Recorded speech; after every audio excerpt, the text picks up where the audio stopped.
Welcome to TMS Insights. I'm James Diegelman, Private Wealth Advisor at TMS Capital. And today we're joined by Steve Gross. Steve is the CEO of Palisade Impact, an impact fund investing in infrastructure and infrastructure-like assets. So Steve's got a long career in it, 25 years.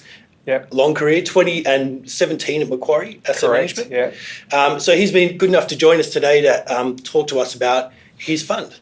Great. Impact. Yeah. So impact means many things to many people, but for us, impact is about how do we enhance value by delivering impact. So for us, it's we don't want to sacrifice value for values. We want to actually enhance value by delivering impact.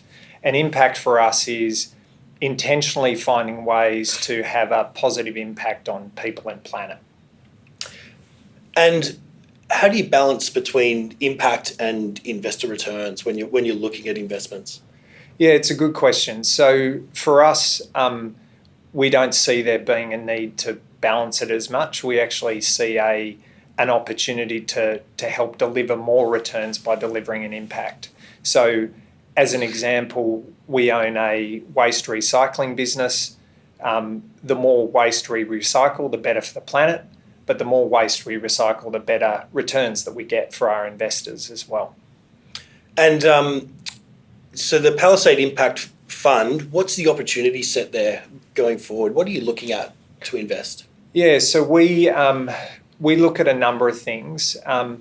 The opportunity set generally is growing rapidly. So we see an opportunity across next generation infrastructure, which is where we focus, of about 620 billion over the next 10 years. And that ranges across a whole heap of different areas, from sort of organics recycling through to social housing. We look at embedded networks, which are basically utilities that just service apartment buildings. We're looking at things in digital inclusion. So how do we provide internet infrastructure for people all over? So we see it as a big opportunity. At the same time as it being a big opportunity, we also know that the available capital going into this opportunity is getting smaller. And it's getting smaller because we know the super funds are shrinking in terms of their appetite for next generation infrastructure. And they're shrinking because there's fewer of them, and the fewer of them are getting bigger and bigger. And so this kind of infrastructure is just getting too small. Our job is to jump into that gap between the size of the opportunity and the traditional investors that aren't there anymore. So we see this in terms of timing as one of the best times to actually invest in next generation infrastructure in Australia.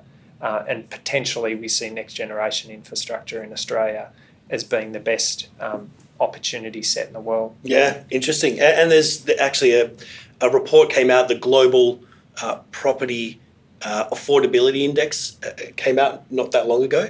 A new category was invented, in fact, for Sydney and Melbourne, which is the impossibly unaffordable property in both those cities.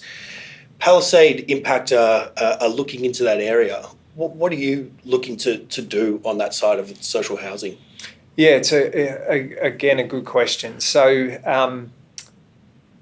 in terms of my background, I was the first chair of Homes Victoria, which is the social and affordable housing statutory body in Victoria. So we looked after circa 36 billion of social and affordable housing. And one of the things that you learn, or I learned from that, is that it all starts with a roof. So people have to have a roof over their head, and that's vital. And and to your point, we know that social and affordable or housing generally is at its lowest rate of affordability for the last 35 years. So it starts with that, but you can't stop with the housing. You also have to look at the services that you provide around there. So, energy, internet, okay, all of those kind of things. So, in Australia, internet, for example, 25% of the population either don't have access to internet or they've got very weak access to internet. And surprisingly, or not surprisingly, most of those people live in social and affordable housing. So how do you bring all those pieces together to have a profound impact on people's lives that can't otherwise have it? So we invest in businesses that deliver that. We invest in businesses that deliver embedded networks to deliver cheaper energy. But as importantly, we're looking at how do we invest in social and affordable housing. And we see this as the sort of next big infrastructure class in Australia. This is a multi-billion dollar opportunity. I think you called it an arms race. It is an arms race. Yeah. So there are so many people going after this sector. What we bring differently to it is very much an infrastructure mindset to it. So how do you create long-term, stable, predictable cash flows from investing in this? Because we know that if we can attract infrastructure capital into social and affordable housing, we know that's where the big pockets are. We know that's how we scale these things up. And that's via rent and a subsidy from a government agency to fill that gap. Correct. Yeah. So there are sort of three components to it. One is a subsidy that bridges the gap between market rent and social and affordable rent. The second thing is we need to fill the property, but we know that between 7 and 12 families per property need to get access to a property. And then the third is that it's a long-term concession. So it's a 20-year concession to actually run that. So very infrastructure-like in terms of that structure. And what's Palisade's role in that? Are you providing funding, or are you actually running these projects? Yeah. So we do provide funding, but the other part of our role is that we support community housing providers to develop these properties. And in developing the properties, the community housing provider then provides the operational support. So finds the tenants, works with the tenants to make sure they're happy, all of those kind of things. So it's a really strong partnership. And what we've found is that community housing providers typically they're very selective about who they want to work with, because they come at this from a different mindset, which is quite rightly all about the client first. But the best community housing providers are also highly commercial. So how do you bring the combination of, from our perspective, commerciality with a sort of more impactful lens? That's kind of a good match for that kind of counterpart. Yeah, interesting. And one of the, I guess, more traditional, investments people would think of impact investing is zero waste.